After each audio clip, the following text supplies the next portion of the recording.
Good morning friends. जैसे कि पिछले प्रैक्टिकल में हम लोग डीसी सन जनरेटर का कनेक्शन किए थे, वोल्टेज मापे थे, ठीक है। तो आज का हम लोग का ये प्रैक्टिकल होगा कि डीसी सन जनरेटर का वोल्टेज बिल्डअप करना है, यानी कि रेजिस्टेंस फील्ड वाइंडिंग के सीरीज में रेजिस्टेंस जोड़ करके वेरिएबल करेंगे, रेजिस्टेंस को बढ़ाएंगे घटाएंगे तो वोल्टेज पर क्या प्रभाव पड़ेगा, ये प्रैक्टिकल। यानी कि डीसी जनरेटर का वोल्टेज बिल्डअप का अर्थ ये होता है कि ये डीसी जनरेटर में हम लोग फील्ड वाइंडिंग में रेजिस्टेंस जोड़ेंगे, वेरिएबल रेजिस्टेंस, और इसको कम बेसी करके हम लोग वोल्टेज को कम बेसी लेंगे और फिर इसका करंट भी माप करके देखेंगे। तो इसके लिए हमने ये डीसी सन जनरेटर लिया और ये डीसी सन जनरेटर का ये टर्मिनल दिखाई दे रहा है यहाँ।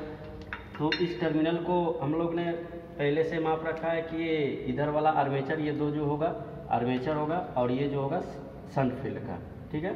तो सन फील्ड के सीरीज में हम लोग क्या करेंगे, रेजिस्टेंस जोड़ लेंगे।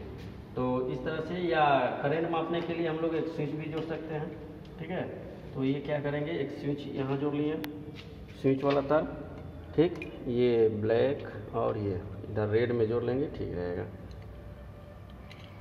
और इसके बाद हमें करंट मापना है, तो करंट मापने के लिए हम लोग ने ये मल्टीमीटर लेंगे, ठीक है। तो मल्टीमीटर का भी सिरा यहाँ जोड़ लेंगे, ठीक है। तो इसका सिरा एक इसमें लगा करके टाइट कर लेंगे स्क्रू ड्राइवर के द्वारा।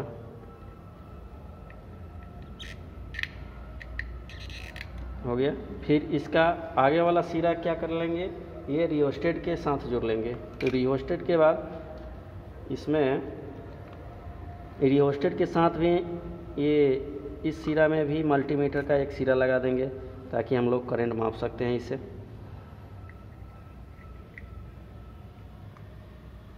ये हो गया। अब इसके बाद ये हम लोग क्या लिए, फील्ड वाइंडिंग का एक टर्मिनल स्विच में जोड़ दिए, अगला टर्मिनल क्या किए, ये रियोस्टेट में जोड़ दिए, ये तार रियोस्टेट से आया, और दो जो स्कोप है मल्टीमीटर के सिरा के जोड़ दिए ताकि इससे हम लोग करंट माप सकते हैं। फिर इसका अगला टर्मिनल जो होगा रियोस्टेट का, ठीक है, रियोस्टेट का अगला टर्मिनल हम लोग किससे जोड़ लेंगे, एक तार निकाल करके जोड़ करके, और आगे हम लोग आर्मेचर में जो वाइंडिंग होता है उसमें हम लोग शॉर्ट कर लेंगे।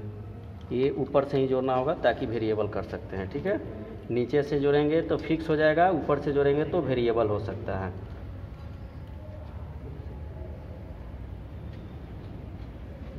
तो इस तरह से ये जोड़ लिए। अब इसके बाद ये अगला टर्मिनल जो होगा हम लोगों का, ये कहाँ जाएगा, ये आर्मेचर का जो है एक दूसरा टर्मिनल, ठीक है, आर्मेचर का दूसरा टर्मिनल ये है ब्लैक वाला, तो ब्लैक वाला इसे जोड़ लेंगे। तो ये हम लोग ने पैरेलल कर लिया इसको। फिर इसके बाद ये जो हम लोग का दो टर्मिनल बचा हुआ है, ये और ये आर्मेचर और ये फील्ड वाइंडिंग, तो इस तरह से हम लोग कनेक्शन कर लेंगे।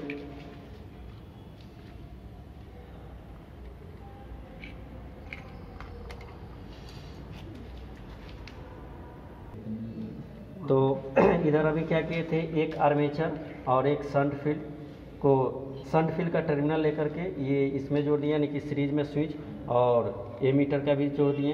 तो एमीटर इसका दूसरा टर्मिनल क्या किए रियोस्टेट में, और रियोस्टेट का दूसरा टर्मिनल क्या किए थे कि एक आर्मेचर का जो टर्मिनल है इसको पैरेलल कर दिए, ठीक है। अब इसके बाद यहाँ हम लोग एक दूसरा टर्मिनल फील्ड का होगा और दूसरा टर्मिनल आर्मेचर का, ये दोनों को एक साथ क्या कर लेंगे, पैरेलल कर लेंगे। इस तरह से पैरेलल करने के बाद अब क्या करना है, हमें इसमें वोल्टेज भी मापना है। तो वोल्ट मीटर ये देख रहे हैं, यहाँ वोल्ट मीटर लगा हुआ है, ठीक है, एसी और डीसी दोनों का वोल्टेज दिखाएगा। तो यहाँ वोल्ट मीटर का एक तार जोड़ लेंगे इसमें। फिर इसके बाद एक यहाँ जो शॉर्ट किए हैं इसमें भी वोल्ट मीटर का तार जोड़ लेंगे दूसरा, और ये इसके बाद हम लोग क्या कर लेंगे, लोड से जोड़ेंगे, ठीक है। तो लोड से जोड़ने के लिए हम लोग ने ये डीपी स्विच लिए और डीपी स्विच के इन वाले टर्मिनल में नीचे में जोड़ देंगे। ये डीपी स्विच का जो है स्क्रू इसमें लगा देंगे, और इसका दूसरा टर्मिनल इसमें लगा दिए दूसरे टर्मिनल में। अब ये क्या करेगा, जनरेटर का हम लोग का इनपुट टर्मिनल इसमें दे देंगे।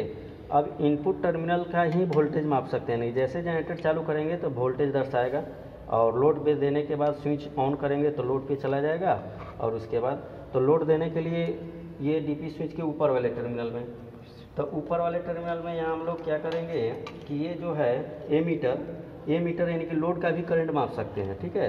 तो मापने के लिए यहाँ में एक एमीटर के सीरीज लोड के सीरीज में जहाँ से हम लोग डीपी स्विच का टर्मिनल आउटपुट लेते हैं यहाँ से जोड़ लेंगे, और फिर ये इसका दूसरा टर्मिनल क्या कर लेंगे, यहाँ से ये सब लैंपों को सीरीज में या पैरेलल में जोड़ करके ये हम लोग इसका दूसरा टर्मिनल ये इससे ले लेंगे, ठीक है। तो इससे लेने के बाद इसका भी स्क्रू क्या कर लेंगे, टाइट कर लेंगे। कसने के बाद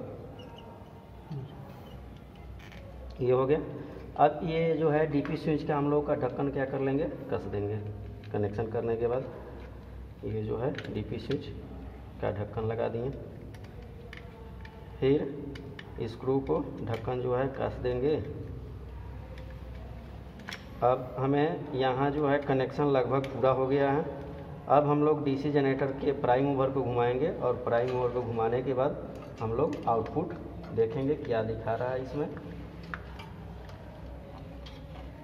तो ये करंट मापेंगे इसमें, ये मल्टीमीटर के ये लोड करंट मापेंगे, और ये जो मल्टीमीटर लगा है यहाँ ये जो है हम लोगों का ये दर्शाएगा फील्ड करंट, ये दर्शाएगा फील्ड करंट, ठीक है। तो फील्ड करंट को हम लोग ये सिलेक्ट कर लेंगे करंट पर, इसमें एमीटर को मिली एम्पियर पर, ये क्या है मिली एम्पियर, ठीक है। मल्टीमीटर का जो रेंज है मिली एम्पियर पे सिलेक्ट कर लिए, और ये हम लोग का जैसे ही चालू करेंगे फील्ड का रेजिस्टेंस कम बेसी करेंगे तो करंट भी कम बेसी होगा। और यहाँ जो है ये वोल्ट मीटर भी है, तो ये हम लोग का आउटपुट वोल्टेज दिखाएगा जनरेटर द्वारा आउटपुट वोल्टेज। तो इससे रीडिंग सही नहीं आने के कारण हम लोग क्या कर लेते हैं, इसमें भी मल्टीमीटर लगा लेते हैं, यानी कि डीसी का वोल्टेज ये डीसी पर सेलेक्ट कर लेंगे, और इसके बाद इस मल्टीमीटर के द्वारा हम लोग यहाँ इसके दोनों स्कोप इसमें लगा देंगे, ठीक है।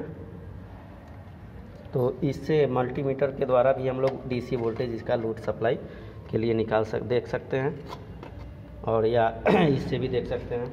और इसके बाद हम लोग क्या करेंगे, जनरेटर को चालू कर लेंगे, और